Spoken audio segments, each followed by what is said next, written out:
ഇതിനെ പറ്റി എന്താ വിചാരിച്ചിരിക്കണത്? ഏത് കല്യാണത്തിന് ഞാൻ ആൾക്കാർ ഫസ്റ്റ് നോക്കുക, എന്ത് പരിപാടിക്കും ഞാൻ ആൾക്കാർക്ക് സന്തോഷം ഉണ്ടാവുക. അതൊക്കെ പണ്ട്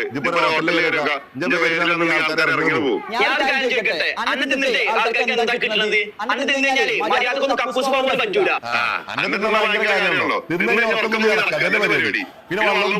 ഈ എന്താ പറഞ്ഞാല് ഇന്നെ പറ്റൂല.